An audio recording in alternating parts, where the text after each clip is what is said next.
अस्सलाम वालेकुम। मुझे इस बात का एहसास है कि पिछले एक हफ़्ते से मैं तकरीबन रोज़ एक वीडियो अपलोड करता हूँ और मुझे इस बात का अंदेशा है कि इस तरह बहुत ज़्यादा वीडियो अपलोड करने से जो क्वालिटी ऑफ वर्क है वो मुतासर हो सकता है और लोगों के अंदर एक यकसानियत की वजह से एक उकताहट भी तारी हो सकती है। लेकिन मेरी मजबूरी ये है कि मैं हर रोज़ तकरीबन 1 घंटा वो तमाम दोस्त जो मुझे कमेंट्स लिखते हैं और जो मुख्तलिफ़ ईमेल्स भेजते हैं, और मुझसे एक पता नहीं अच्छी बात हुई या मुझसे गलती हुई कि अपनी एक वीडियो के दौरान मेरे मुंह से अपना मोबाइल नंबर भी निकल गया। तो उस पर भी बहुत सारे दोस्तों के मुझे टेलीफ़ोन आते रहते हैं और मैं ये समझता हूँ कि जो मोहब्बत है ये भी आपके ऊपर एक अनायत की तरह होती है। तो जो भी आपसे मोहब्बत करते हैं और आपका फ़र्ज़ है कि आप उनको जवाब दें और उनके साथ एक राब्ते में रहें। तो मैं जब ये ईमेल्स देखता हूँ तो बहुत सारे सवालात उसमें लिखे होते हैं जो दोस्तों ने मोहब्बत से पूछे होते हैं।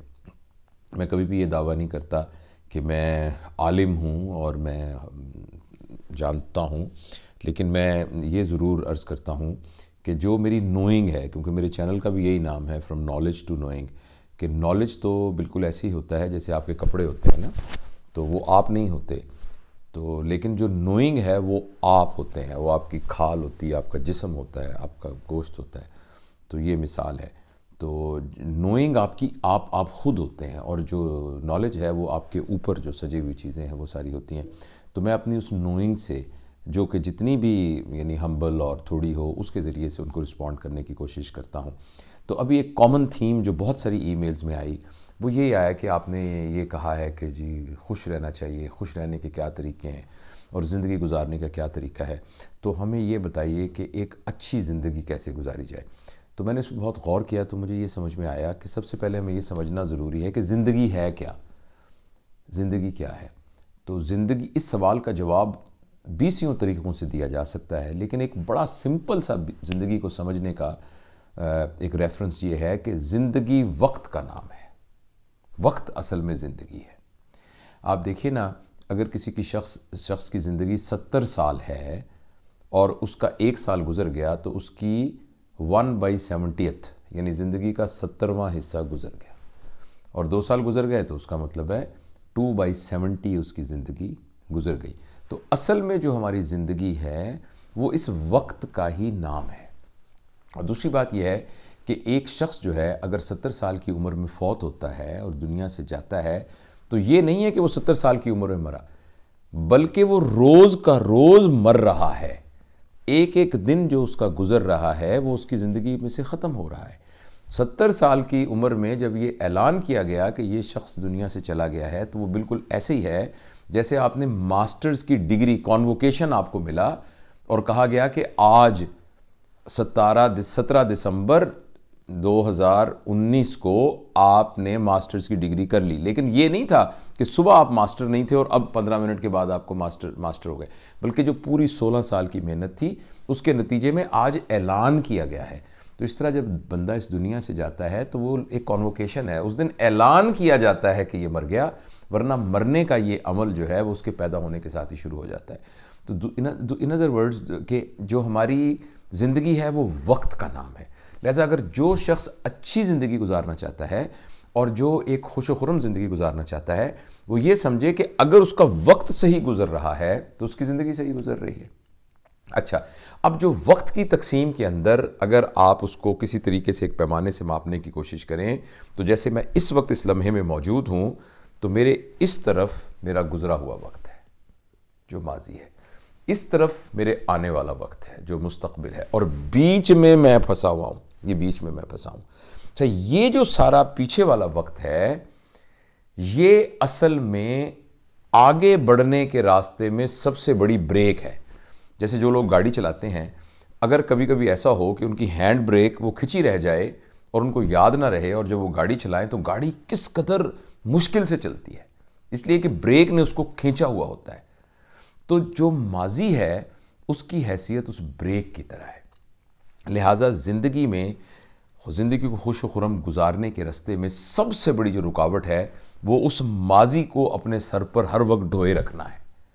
और माजी के अंदर दरवाज़ा खोल के रखना है और माजी को अपने कंधे पे उठा के रखना है। और बहुत सारी बातें हमने अपनी ज़िंदगी में उठा के रखी होती हैं, मेरे साथ ये हुआ, मेरे साथ ये हुआ, मेरे वालिदैन अच्छे नहीं थे, मेरे साथीज़ा ने मुझे साथ जुल्म किया, मेरे साथ मेरे बहन भाइयों ने जुल्म किया, मेरे पड़ोसियों ने जुल्म किया, मैं फ़लाँ बीमार हो गया, मेरे साथ गलत मुकदमा मेरे ऊपर हो गया, मेरा फ़लाँ नुकसान हो गया। तो वो सारे का सारा माजी जो है वो इंसान के ऊपर यानी लदा हुआ होता है। अच्छा, और जो मुस्तकबिल है वो तो अभी हमने देखा नहीं। मुस्तकबिल और माजी में एक अच्छा फ़र्क ये है कि मुस्तकबिल इम्कानात का नाम है। माजी में तो जो होना था हो गया, मगर मुस्तकबिल एक इम्कानात का नाम है जिसमें एक पॉसिबिलिटी मौजूद है। लेकिन जिस तरह माजी हमारे हाथ में नहीं है, इस तरह मुस्तकबिल भी हमारे हाथ में नहीं है। मुस्तकबिल जब भी हमारे हाथ में आएगा तो वो लम्हा मौजूद बनकर आएगा। इस दूसरे अल्फाज में पूरी की पूरी ज़िंदगी में जो चीज़ हमारे काबू में है वो हमारा प्रेजेंट मोमेंट है, ये एक लम्हा, क्योंकि इसी पर ही हमारा इख्तियार है।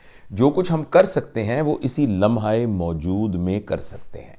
लिहाजा जो पहला सवाल था कि अच्छी ज़िंदगी कैसे गुजरे, तो भाई अच्छी ज़िंदगी गुजारने की ये है कि अपने लम्हाए मौजूद को संभालें। इस वक्त जो कुछ है इसको मैं बेहतरीन तरीके से गुजारूं। मैं थोड़ी बहुत शायरी भी करता हूँ, तो एक मेरी नज़्म मुझे इत्तफ़ाक़न याद आई। उस नज़्म का उन्वान था एक लम्हा, तो मैं आपको सुनाता हूँ। वो ये था कि ये एक लम्हा कि जिसमें आप और मैं सांस लेते हैं, यही लम्हा मुकम्मल ज़िंदगी है। ये एक लम्हा कि जिसमें आप और मैं सांस लेते हैं, यही लम्हा मुकम्मल ज़िंदगी है। जो इस लम्हे से पहले था नदामत के सिवा कुछ भी नहीं है। जो इस लम्हे से आगे है वो ख्वाहिश के सिवा कुछ भी नहीं है। इसी लम्हे में है इम्कान कोई काम करने का। इसी लम्हे में है इम्कान जीने और मरने का। इसी लम्हे में है पैगाम जीने और मरने का। इसी लम्हे में है इम्कान कोई काम करने का। इसी लम्हे में मिल जाएगी जो इसकी जज़ा है। इसी लम्हे में मिल जाएगी जो इसकी सज़ा है।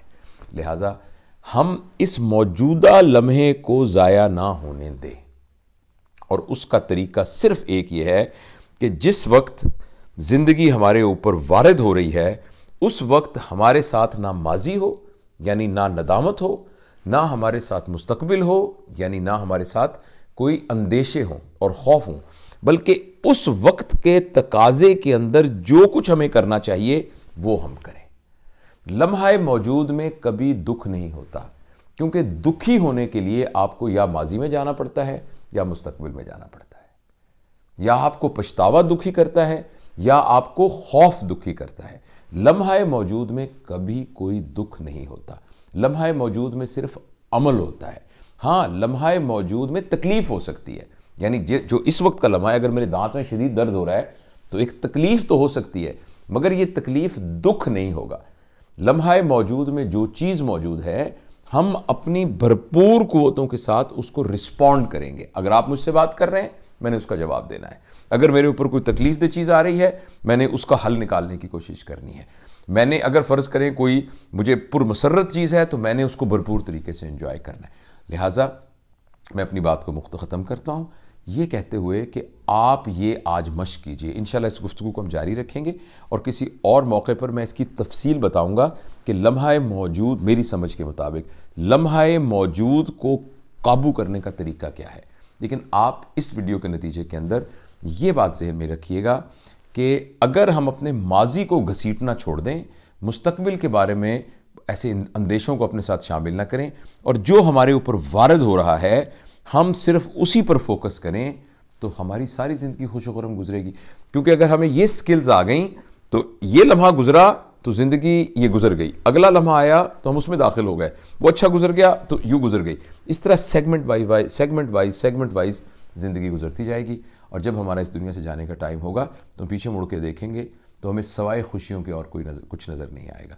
तो मैं थैंक यू वेरी मच।